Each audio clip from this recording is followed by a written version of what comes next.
In this video, I'm gonna show you how to fix network problems on your iPhone.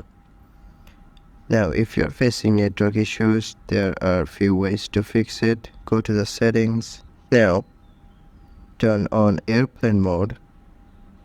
Now turn it back off. It may fix your network issue.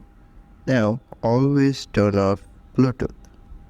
It creates some issues to your network. Now scroll down, search for general. Now search for transfer or reset iPhone. Click on it. Now you can see reset. Click on that. You can see a whole bunch of options.